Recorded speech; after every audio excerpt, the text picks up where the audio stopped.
Shalom, shalom. Welcome to this episode of The Elect Life. My name is Liz McGee. Shabbat shalom, if you're keeping Torah. So, it's a great day. It's a blessed day. We have much to be thankful for. I guess I'm feeling a little positive today because I feel like there is some real uptick. There is some real pushback. I think the elect are rising up for such a time as this. People are getting their spiritual mojo, putting their spiritual Nikes on and doing something about our present darkness. But I gotta leave COVID alone for a while. Everyone's gotta take a break sometimes. I want to get back into all things esoteric, which is what I really love and am all about.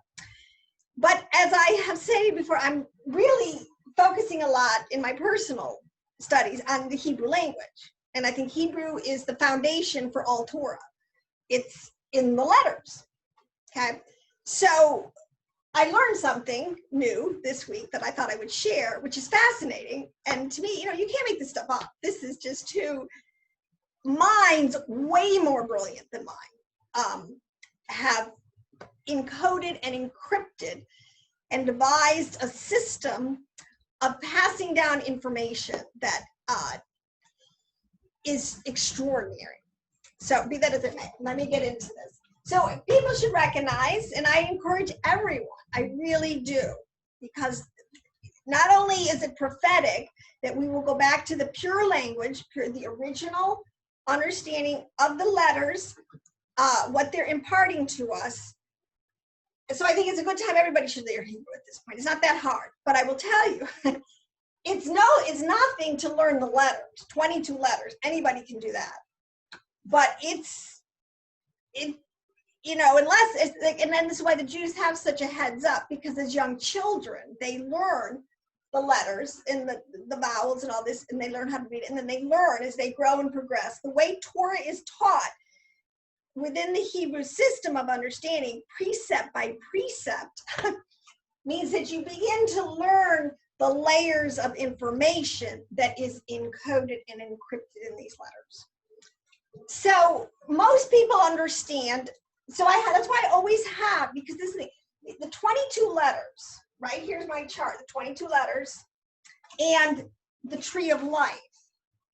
All right. So if you're new to my channel, don't let this freak you out. I'm a believer in Messiah ben Joseph, Yeshua HaMashiach, and I believe that Torah is life. All right. And when I say a Christian would call it the Bible, which is perfectly fine, but it is, to me, it's a little more of a Gentile Greek term. If you're a Hebrew, you would call it the Torah. And Torah is an acronym that stands for three types of biblical writings: the prophets, the books of Moses, the prophets, and the writings. See, so just in the word Tanakh, all right, which is the Tanakh, which is the Torah, you've already got encoded right in there with the T, the N, Tanakh, the fact that we're talking about three different levels of writing that are imparting information to us. Okay, so yes, I'm getting very biased I'm getting very Hebrew centric in my understanding, because Yeshua was a Hebrew, a Jew, 100%, and he was an Essene Jew. So, but that's not today's teaching. So what I want to tell you about, we all know that, okay, so these are 22 letters, all right, or we'll call them the consonants. So a consonant, all right, is the letter, okay, so we know there's 22. This is the first letter, the Aleph. This is the second letter. This is the Bet, all right? But many times it's pronounced, and this is one thing you'll learn, because see, the thing about the letters, it's a no-brainer to get the letters down. But what's tricky and takes forever, and where I said the Jews, because they start as young children, because all these little dots and the vowels and all these things that go around them, what they mean, because they totally change and slant and give meaning, context, everything to the consonants. So this is the part that's really, but it's not to share. Okay, So the consonants are the letters. But what's really interesting is the vowels. Now the vowels are all the dots. A lot of times, there's a lot to all of the markings that are around the letters, all right, and they have different names. The nikud, this is the nikud, all right? But even in this category of the vowels, there are so many subcategories on how to decipher what all the notations around the letters are telling you. But it is in the vowels, and this is why I said this is what the scribal tradition was and is being able to read all the notations around the letters and to be able to transmit them with 100% accuracy. That's what they demand of their scribal tradition. Is to learn what they mean and how they inflect and change and inform the meaning and the content. Okay, so I mean English, it's other than they're so easy compared. We don't have all these little jots and tittles and things going around the letters. Okay, but Hebrew does. So be that as it may. But it's fascinating. So, but this is what I want to tell you. One thing I was reading. The dot. Okay, so this is the bet. The aleph, the reason it's called the alphabet is because the first and second letter, aleph, bet. That's how you say it, the alphabet. All right? Or you could say, and Yeshua says he makes the comment, he is the aleph tav. The tav is the last letter of the Hebrew, of the arrangement of the letters. So you could go aleph tav, which is a way of including all 22. You could say aleph bet. These are the two parents. All right. Truly, in Hebrew understanding, in the deeper mystery, this is your parents. Aleph bet. Everybody has parents. You don't get into this world without a set of parents. You shouldn't get into this world. Let me put it that way. I know many people are making shortcuts, but whatever. That's their problem. But without parents, you don't come into the world. So the same concept, without the parent letter, so to speak, and then as they expand out, you can't have other words. Let me put it that way. So what aleph tav or aleph bet. All right. Now the dot. Now the bet is an interesting. It's the second letter. Bet, and it is the first letter. There's so many mysteries. This is why, to me, how people or why people would not, if you're a mature Christian and you would read, go to this level. There's so much meat. All right. If you've been sitting, if you're starving, if you're famished, if you feel like, oh my gosh, I'm just so sick of my kindergarten level of understanding, get into the letters. And I tell you, it will energize. And it literally will energize. Because literally, people, these are physical manifestations of spiritual energy. And everything is energy. I mean, that's what the science tells you. Everything is energy. So wouldn't it make sense that spiritual energy is represented by these glyphs? All right. Now, okay, like how do I say this? So an understanding is that the letters, or let me stop here. The reason it's, okay, so if you study out a tree of life, and again, I teach Jewish mysticism. I'm not an occultist, if you're not, I'm not teaching anything that is not orthodox, sanctioned, and understood in the house of Judah. All right. Now, this looks like a very confusing diagram, but when you understand it, it's brilliant in its ability to take the letters and what is these circles, these 10 circles, 10 sephiroth, combine them with a complete systematic theology of everything that we can know about Yahweh Elohim. All right. Every piece of revelation that is out there, whether we know it or not, because it came from the mouth. In the beginning, Yahweh spoke.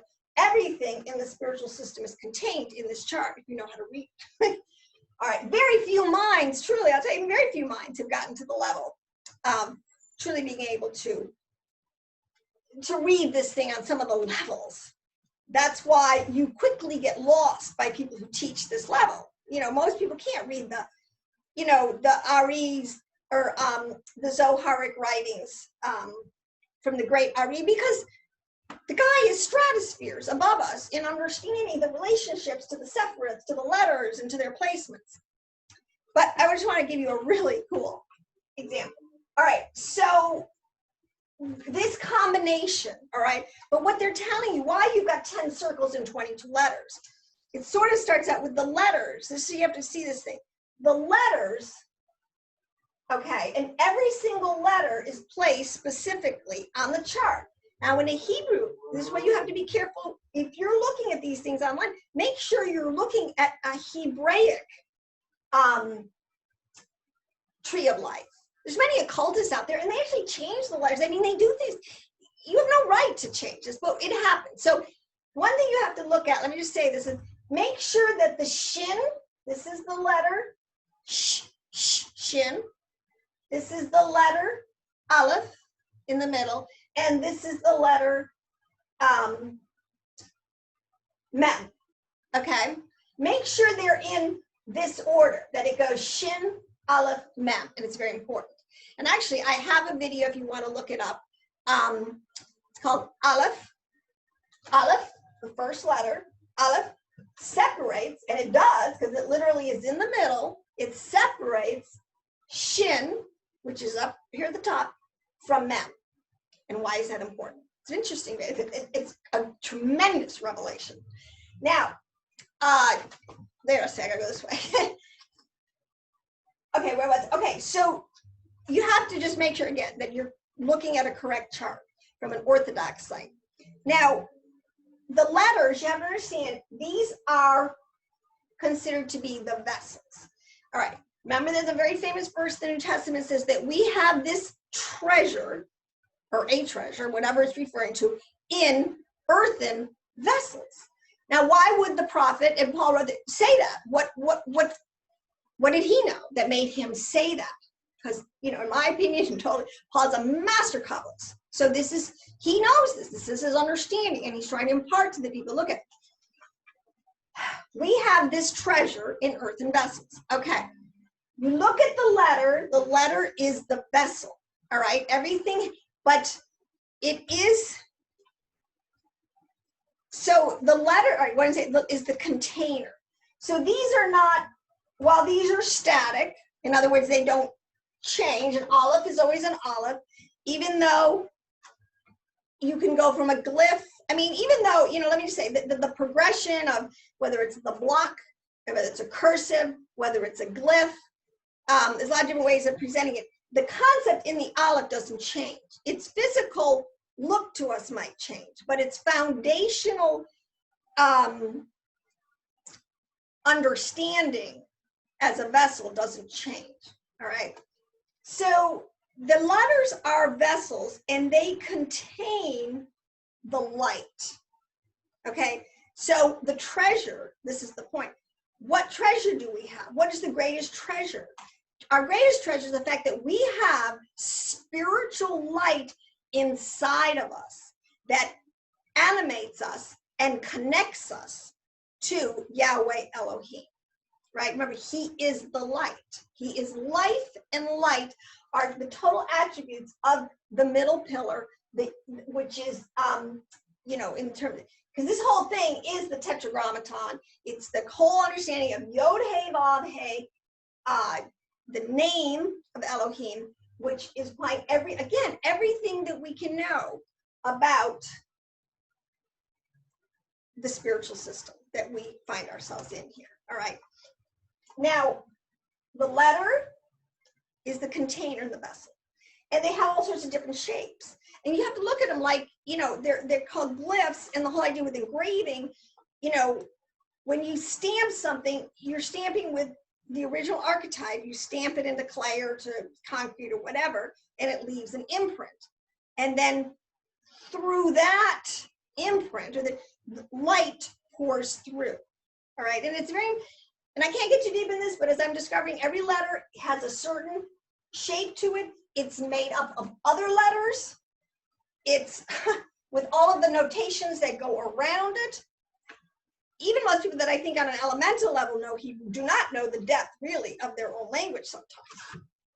But the point is, so we have these vessels, and the light, which is, okay, so let me put it this way. God is greater than his creation, right? He made a world, but we know he's outside of the world. They get all these philosophical things, the difference between Yahweh's transcendence, the fact that you can't contain him as creation. He's bigger than his creation. He's outside his creation, yet he has made a creation, all right? The made creation is called his immanence. So he comes into creation and emanates through creation, into creation, doing what he does through the letters. But ultimately, it is himself, which is inside the letters. How that's making sense? Because you have to distinguish that it's the light that is inside the letters that is really coming through, that is animating.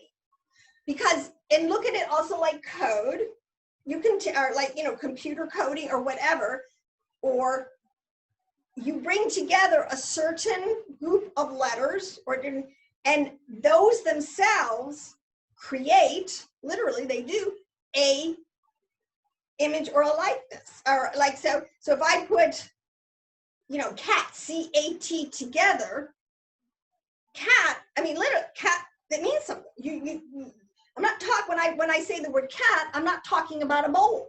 I'm talking about a C-A-T. So these letters come together and they very specifically create, or they reflect, because that's what we do, we reflect what was originally intended in that grouping of letters coming together to form that word. Language is fascinating. This whole system, all right? But anyways, what I want to say is, when you study this out, like, okay, so take this bet, which is interesting, the first letter in our Torah, in the beginning, bet, or it's with beginning, but bet, Bereshit, begins with a B. And the sages will spend forever.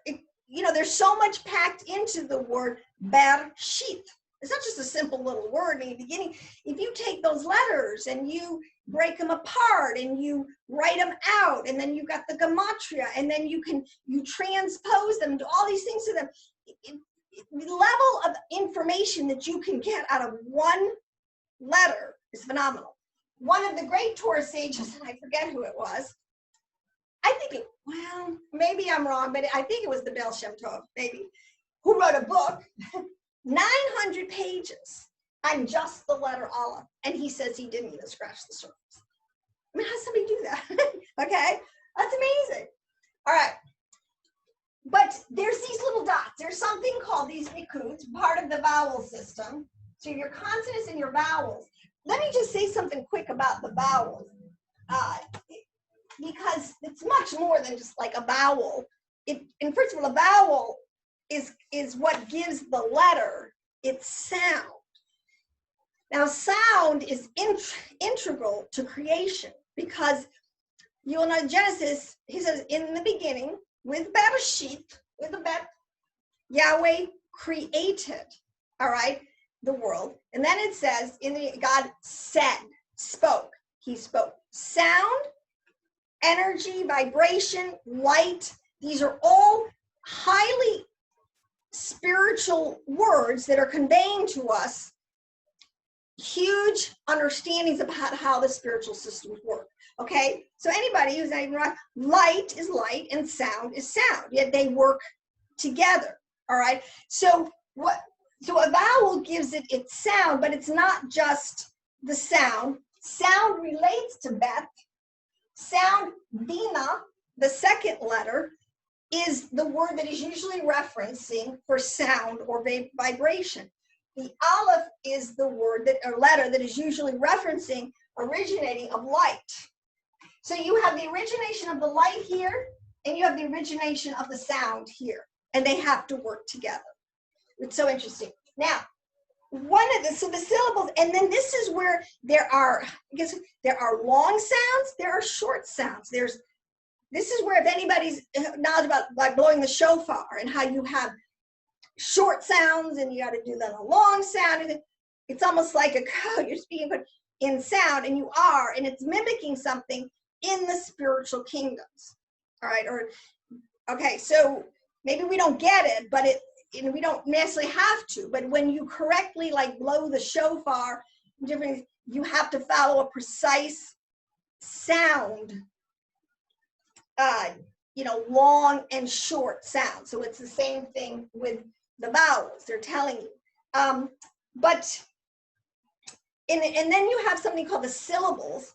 And the syllables is, you ever play that game of charades, right? I got 2 words, it's 3 syllables. How many of these long and short sounds are packed together into certain words? Certain words have 1 blast or 1 sound. Certain words have many more. All right. How many syllables? Okay. Those are things that are all important. There's so many breakdowns of this but for argument's sake, we want to keep it simple. Then you have what's called the jots and the tittles. A jot really is the letter here, which is interesting, the letter 10, which is the yod, okay, which is really, it's the smallest letter in all the alphabet, in all the consonants. And it's, I'm not making a very good yod here, but it is, no, I'm not making a very good yod at all. Let's give this little pop there, that's important. It is the smallest letter, and it's akin to an apostrophe.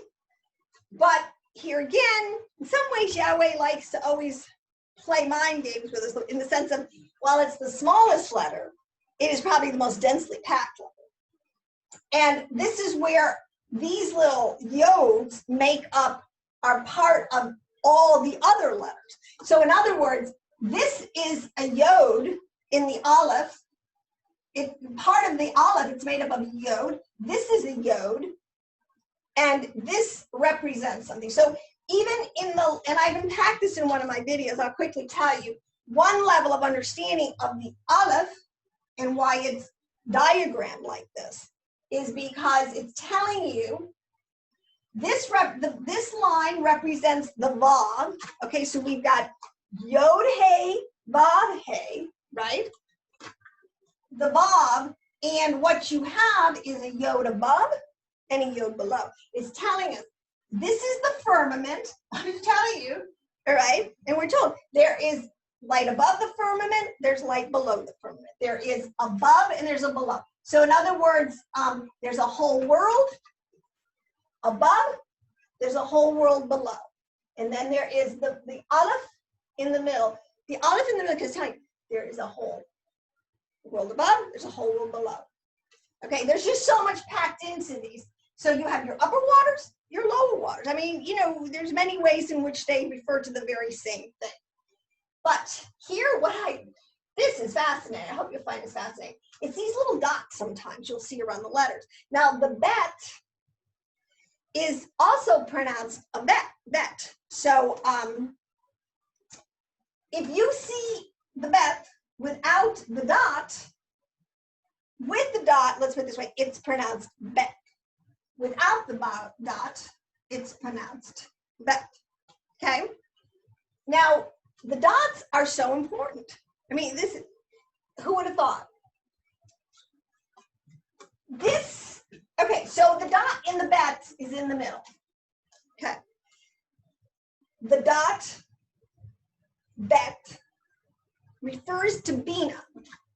It is the letter, they will tell you, really understand, it's coded, it represents to the word understanding. With understanding, Yahweh created the heavens and the earth. With Bina, understanding. Bina, bet, the second letter. It didn't start out with aleph, it started out with bet. I mean, there's a reason, so you can begin to see where there's a reason why all these things are the way they are, and they all relate. But the thing about the bet, this side, understand your chart to this point, this is the left side of Elohim. Remember, he tells us, he's got a right hand, right arm, and a left arm. I mean, does he literally? Well, no, but he's trying to tell you, okay, there's a lot of, I don't want to get too off, no rabbit trails today, but it's telling you, okay, so the bet is here, Bina, on this side. This is the left side. This is the left pillar. This is Elohim. Remember the full name of the Tetragrammaton, Yod He Vav He. We would say Yahweh Elohim. Yahweh Elohim. Okay, so the left side is coded to be Bet, Bina, it's left side, and the left pillar. Okay, just the right side with Chokmah is the right pillar, but in the beginning, Yahweh created Adam, right? And then the whole story goes on, and there's a lot. We're not going to talk about the kindergarten level meeting, but we're going to talk about the fact that out of the Aleph, he pulled out another entity or another part of the whole. He separated the whole. He separated, all right, and came up with Bina. Now, well, that's why I say this is always coded with the male energy. Now, this is what you have to understand. Everything is energy. Didn't I say that? Doesn't all the scientists say everything is energy? All right. Well, energy is then divided into what they call, which don't get sexist on me. All right. Is male energy and female energy. Okay. But what that means is there's energy that receives other energy, and I said, and there's energy that catapults that energy. So it's very important. So feminine energy is more on the receiving end. All right. This is where the earth receives. I mean, think about it. But the earth, which is always categorized in the ancient rites as feminine, receives rain, receives light, receives from all the other elemental principles around it. All right. It receives. And then after it receives sunlight and the seed and the water, then lo and behold, it spits out something, okay? Whatever that little seed was coded, it spits it out. That's why women, I mean, the whole point, this is why they build, women receive seed, and then what? They spit out after 9 months, another whole reproduce.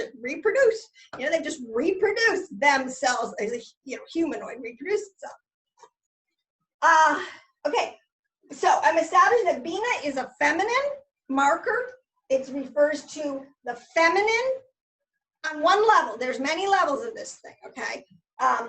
Energies that receive versus the male energies that are giving, that give out that. So, all right, now let's go over to this letter Bet and this little dot. Why is this dot on the Bet in the middle? Okay, all right, because so this is a vessel. The letter we know is a vessel, and it's receiving light. Now, these little dots you will find when you study Hebrew, they can be anywhere. They can be, well, I won't say anywhere. They're in 3 places. They're either outside the letter at the top. Like, look at the shin here, okay? This is the shin, and it's got a little dot at the top, okay? And the dot say it's outside the letter, right? Bet this one has the dot, and you'll see it inside the letter. Sometimes you'll see a Vav, and you will have a vowel, and again, it's in the middle. Sometimes it's on top, and then it's different. You got it, and they're telling you something different. So it's important to know this, understand. I just lost my eraser. Let's just take that off now. But all right, so why is the dot in the middle of the Bet? Why is it not above it? Or why is it not another place below? This is how incredibly coded this thing is. It says that if a dot is above the letter, now the dots are, in this instance, these dots, these nikuns are telling you, they're talking about, so again, let me say, the letter is the vessel. So a vessel always receives something inside of it. You put water in a vessel, all right? If the dot is above the letter, okay, it is telling you that that light has not yet entered the vessel. but is destined to do so in the future. So it's not above the letter. So let me just say that again. If the dot is above the letter, the light has not yet entered the vessel. The light, the male energy has not yet entered the vessel. If the dot, which is called the cholam, now let me say that dot is destined. It's not in the letter yet, but it is destined to be in the letter. But it has not yet entered it. This dot is called a cholam. This one. This is a cholam. Now, if you know Hebrew, olam, you'll see the word olam. Okay? Olam means future world. You know, one of the Hebrew phrase for the world to come is olam haba. So olam means future. So this is called an cholam. If the dot is inside the letter, it is called a shuruk. Shuruk. I'm saying these right. You know that my pronunciation is probably my most flawed part of my presentations. Well, maybe not. Okay, a shuruk inside the letter. Okay, which means that the light has now entered the vessel. And this is, I guess, even in the Holy of Holies, why would they put, you know, inside, and then finally inside the ark? You know, you have certain things. It's so deeply encoded. Everything refers to the original archetypal understandings. But if the dot is to the left or to under, so if sometimes you'll find the dot here or you'll find it under the letter, that is called a Hirik, H-I-R-I-K, and the light now is exiting the vessel. I mean, can you imagine? Who knew that this is, on one level, this is what it is telling you. Now what all right, before I go, let me make my point. This is so fascinating because the Bet is the female principle, right? In the beginning, with the female energy, right? The Chokmah, Keter and Chokmah took everything they had and put it inside the Bet, not above, not below, but inside, right? It's right there.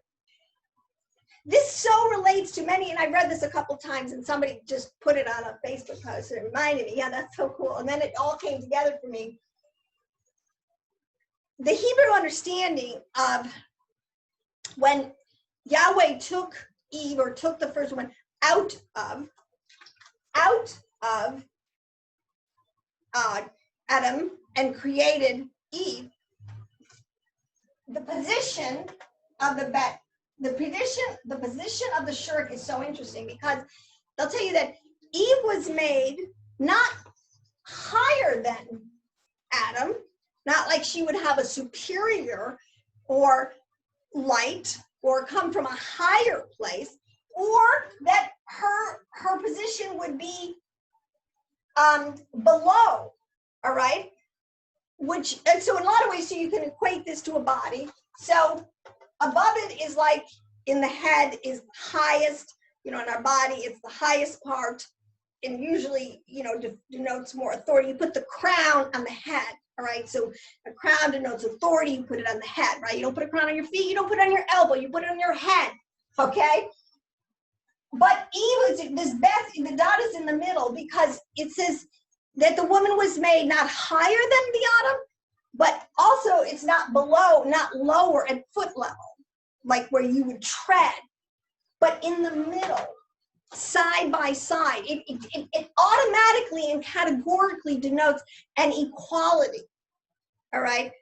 When the word helper, etc., they'll tell you this word helper is translated, it's only used once, but it's used in what its implicit meaning is.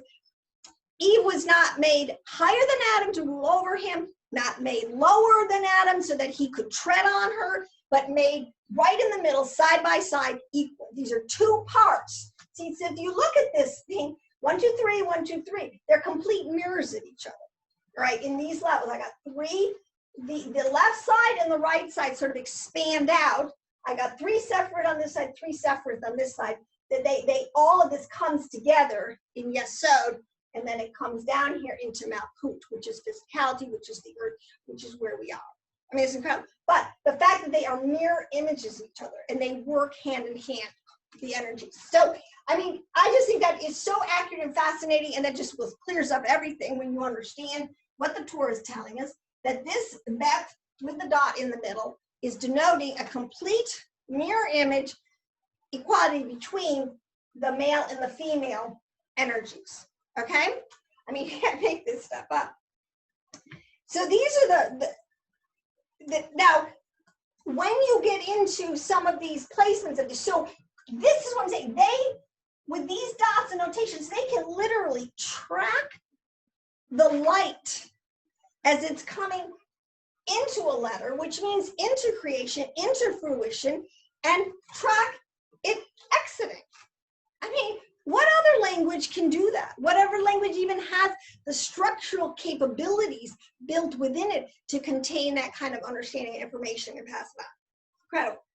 So these 10 Sephiroth, you have to understand, these 10 Sephiroth, 10 emanations, and what you call 10, to me, basically the best way to describe it is Yahweh Elohim is such a complex, he wears so many different hats, all right? So sometimes he's, Hesed. Yes, sometimes, he's a loving, kind, forgiving God, Father. Sometimes he's just had it up to here. Harsh judgment. You're going to reap what you sow, kid. You just, for the 10th time, didn't listen to me. There will be some consequences now. Do you understand? This is what these positioning and the letters and everything is telling us so much information. So are you feeling God in your life today from the left side, from a side of judgment? Are you feeling the heat? Or are you feeling, the kindness and the loving kindness of Elohim? And I'll tell you the secret, even myself, I mean, moment by moment, breath by breath, thought by thought, I mean, it just progresses and bounces around. I really do feel like I just bounce around all the time, because sometimes even today around, I'm very thankful. I had some really amazing good news today. I'm very reason to be thankful and upbeat, but at the same time, I still have some situations that they just won't resolve themselves. Like, Father, when is this prayer ever going to get answered? So usually we have just all sorts of energies kind of bouncing around. I probably, that's probably a bad analogy, but this, let me just tell you how incredibly coded this is, because the ancients used, all right, now let me just say, you got the first letter, Aleph, second letter, Dalet. Now, another thing about the second letter, Bet, not only is the shirk in the middle, the dot of light is in the middle, which when you think about it, this is why in so many levels, where does the new birth come from? Or the new, baby, from the middle. It comes, babies are housed and grow and develop and right in the womb, which is right in the total middle of the body. See, it always fits. Archetype. If we were having kids if I was carrying a child in my foot, that would be totally out of sync with what this letter and everything is telling me. It's never out of sync. It always fits. It always fits. It always follows pattern. Pattern, archetype is everything. Now, this is also inside. Okay, so if the Shuruk is in the middle, see some things. It represents the left column, which I told you. It represents Gevera, which is the first Sephiroth outside of, this is like, you're thinking it's like your mother and father, that are creating all the children, so to speak, everything in creation. And it is on the left side there. But a couple things, it's also equated to be in the north. And I don't have it. I have this little graphic I have, which takes the cross, right? Which comes from one of its most archetypal is the way the tribes camped around the tabernacle. If you look at it aerially and you put the tribes and their numbers, because there's also a reason, so let's do this. There's a reason you have a cross is kind of a little bit longer down here, right? This, because the way the tribes are, and then in the middle, you know, you got the tabernacle. Again, what do you have here? You have a dot, you have a shirt, you have the Holy of Holies. Right there, smack dab in the middle. I mean, it's not over here, it's not beneath, you know, it's not out, it's not up here. You know, okay? The Holy of Holies, the dot is right in the middle, telling you it's in the heart. You know, Yahweh is right in the heart, in the center of everything that we're doing. But I mean, you get so many analogies. You can build so many drosh, so many homiletic sermons for this stuff. But we know you just saw the different tribes, you know, Judah, and this is the tribe of Ephraim, and I forget the 3 tribes that go with 2 other tribes that are on the sides of Ephraim. Oh, I just don't have my charts with me. You know, and I think, I can't remember. All right, sorry. But you can Google it and get it in a heartbeat. All right, but these are also coded directionally. So you got north, south, east, and west. And I'm not even sure if I'm putting these, I have to get my charts out, north, south, east, and west. But either way, we know that those are the 4 cardinal directional points, north, south, east, and west. This is a larger elongated trunk per se, because Ephraim, if you add the numbers up for this grouping of tribes, which is Ephraim here in the west, Ephraim is in the west, he had the biggest numbers. If you add up all his tribes, it comes up, so he gets a little more space. He needed a little more space to camp all his people, right? Whereas you would have Judah is a lead tribe. Now, and I know that Judah is in Ephraim is in the west. Judah, I believe, is in the east. Okay. And then of the other tribes, you have Dan. Dan is in the north. Yes, so this is it. So Dan is in the north. And they call it just, you know, usually it's truncated. Everything's truncated. All you got to remember is Ephraim. But you should know that Ephraim also represents the 10 tribes. But it also represents the 3 tribes that were camped around it. So you just always have to look at context, you know, what part of information is being imparted to you. And then the south was Dan, Judah, Ephraim, and who is the 4th, like, leg of this thing? The ox. And it's the ox. Oh, gosh, my brain, this is what's happening to all of us. Okay, I know it's the ox, and I can't remember what tribe that is. Correct. Put it in the notes. Be smarter than me or make a comment on it. All right. So just so you kind of say, so where there's more numbers in Ephraim.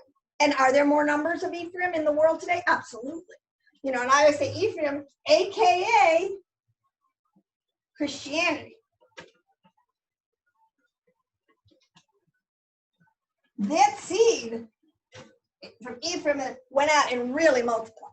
That is a huge seed in the earth today. Okay, that's a huge part of the story, the 10 tribes, the unification of all the tribes, 2 houses, all this kind of stuff. But the fact that they can keep track of all this and keep track of the prophecies, okay, this is because it's encoded in the letters. Okay, so the point I wanted to make here about this is some of these things they're coding. So let's just take the word shin, or the letter shin right here, which is shin is up here and it connects Chokmah and Bina. And it represents the word fire.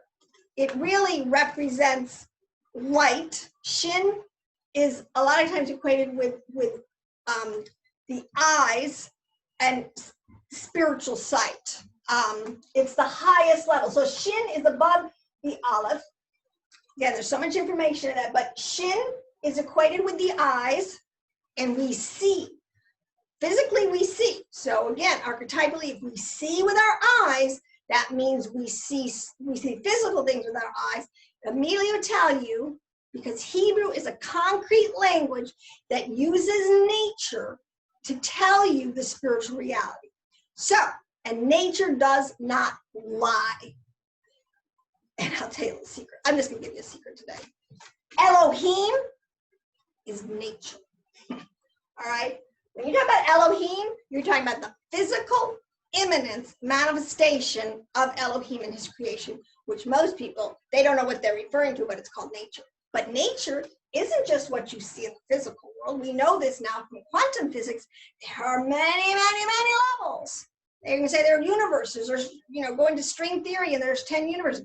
There's many levels to Earth, to this whole thing. Okay? But this is, so I'm saying, okay, so Shin, so what I say, so if we see with our physical eyes, then you're guaranteed that you see spiritually with some kind of spiritual eyes. All right? So to get sight, especially spiritual, biblical sight, you would have to be getting your sight. Remember, my eyes are pretty high up in my head. They're not down at my knees. They're not in my belly. It's not my belly button. I don't see with my belly button. I don't see with one of my fingernails. I see with my eyes. Guaranteed. That's why the Shin is way up high. And literally, my eyes, if you put my eyes on this chart, this is exactly where Chokmah and Bina. I mean, look at it right now. Eye level. Okay? Whereas, that's the whole point. What does the Aleph mean? The Aleph is in the middle. The Mem, what is at the bottom? And there's a whole... I got to redo that Aleph separates Mem from Shin, because it's just too phenomenal. This is what I say now. I can prove to you God exists. The empirical understanding that is encoded in this, it's not human. This is an intelligence way above. So that's why we can be guaranteed that our information comes from the Father above. Okay, so where was I going with all this? I guess what I'm just trying to do is, okay, so I know where it's going. So Shin, which is fire makes light, everything's connecting, everything, and we see, you got to light a light in order to see. Whether it's a match, whether it's a fire, or whether it's electricity, it's all the same kind of concept being put forward. You got to light a light in order to see. Now, this is equated with, and I told you in the beginning, that the vowels are containing the sound. Now, sound is integral, and I don't even think we have begun in science to understand what is in sound. We understand what's in light, but sound, and that is why you have, the vowels have long sounds. We'll give a word. It's a long sound vowel, it's a short, or sometimes it's, like I was saying with the shofar, you got 3 short blasts, followed by a longer blast, and then maybe 2 short blasts, and then followed by 2 longer ones. I mean, there's a very specific coding that's going on in all this. Okay, so the Shin represents a high frequency. Why not? It's high, it's up. I mean, it's higher than down here. It's higher than my feet. My eyes are definitely above my feet. So, and again, so why wouldn't it be the higher frequency? And frequency, again, is everything. And we know from sound and frequency, I mean, anybody's had an animal. Those animals can pick up frequencies way quicker, and sometimes it'll never even enter our ears. Things are wired for sound. Everything in creation is wired physiologically to receive and to be able to interpret and then do accordingly, according to certain frequencies.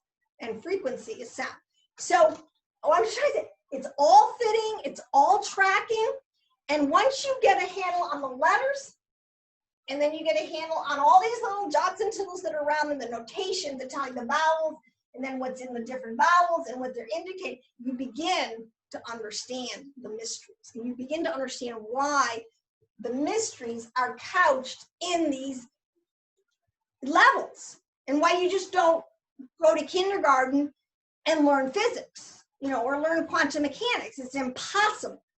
You don't have the proper tools, or your mind isn't correct, you know, nothing is equipped you to receive that level of information. It works exactly the same in the spiritual kingdom. If you want to get to the level of understanding the mysteries from a Hebraic point of view, the unsealing, this is what that's going on today. Yeshua said everything's going to come in the light. You got to get to this level. Well, you know, I tell you, you don't got to do anything. But I will tell you, the way our Hebrew texts are written, this is the level where the sowed information, the deep mysteries are. This is where prophecy originates from. This is where they keep prophecy. This is why a Torah sage, this is why Paul said, I can understand a mystery.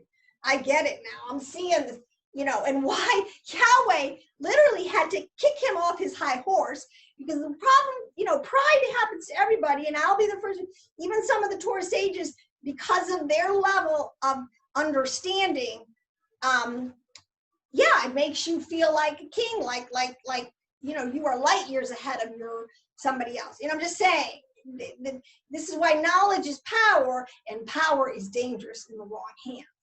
Torah sages, to get to this level, to be able to impart to people correctly and accurately, this is why I love the mysteries from a Torah point of view versus the misuse of the mysteries by some, like, the New Age gurus or whatever. All these people out there spitting and tell you, oh, I'll tell you how the spiritual system works. And, you know, they have some truth, absolutely, but they do not give glory, or they themselves personally have not submitted themselves to Yahweh Elohim, the Most High God, and to his commandments and his dictates.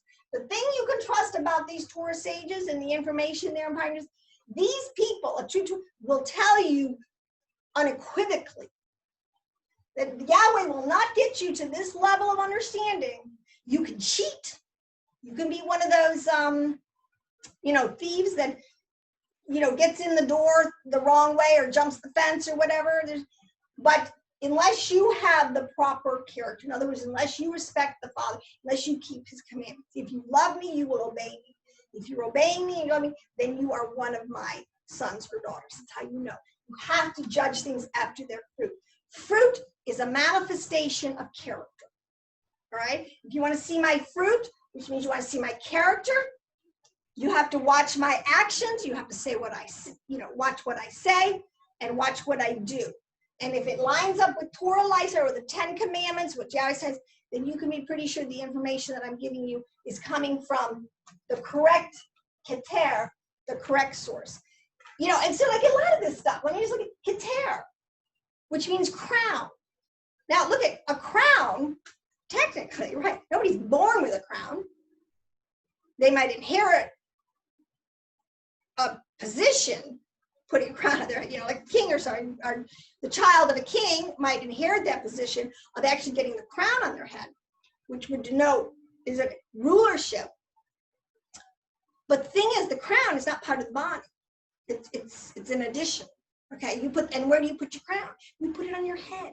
You don't put a crown on your, like I said, on the elbow. You don't put it on your foot. You put it on your head. But this is the whole point. Keter, they will tell you, and the whole way the word is said, everything keter, it's outside coming in. Yahweh said, and it came into manifestation. Just the very fact that biblically the word represents a crown is telling you, if you want to be crowned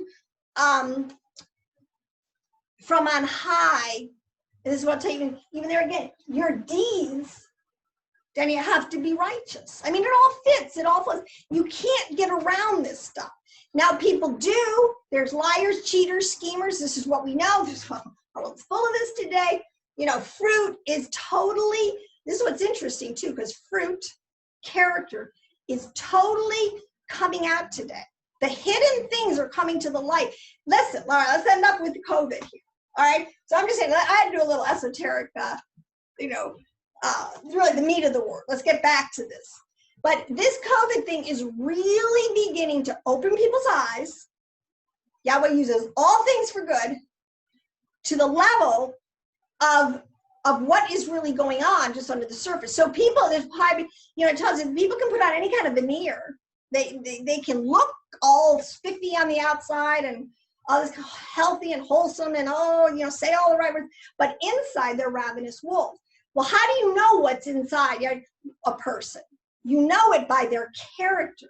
And what's coming out today about these Luciferian pedophiles, this whole world out there, this whole world of lawlessness, of darkness, the whole Luciferian world that's been with us and is practiced as it was right from the days of Cain to now, is this Luciferian character. And what is it?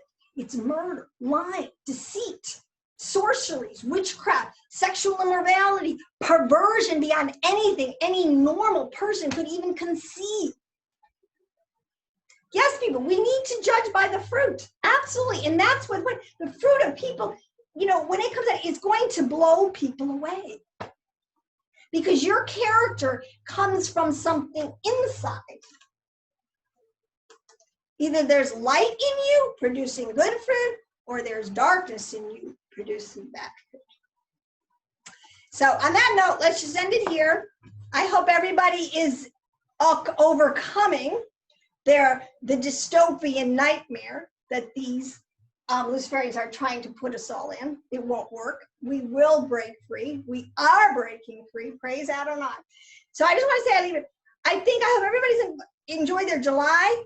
I think it was just a time really to regroup, kind of heal your soul, catch your breath, but just brace yourself, because we're going into August and September are going to be hellacious, I believe. I think in August there are going to be disclosures that are going to blow people out of the water. If you don't have oil in your lamp, to some extent, you will not be able to, your brain will be too scrambled to try to fit together what has just happened in our world. By September, okay, so I expect there to be incredible disclosures in August, which then the other side is going to fight back, because we're going to war people come September. And I think at that point, you're going to, people jumping out of windows. I mean, there's going to be no context for it. The birth pains, women had babies, those birth pains get quicker, more forceful, and squeeze that baby out. The baby represents the millennial kingdom, and it's going to come through this birth canal, this time of tribulation, but it will be born, and it will be a peaceable kingdom. So on that note, let's leave on a positive note. Yahweh wins. We come into our inheritance, and all is good again. So Shabbat Shalom. Shalom, shalom. I will see you in the next episode.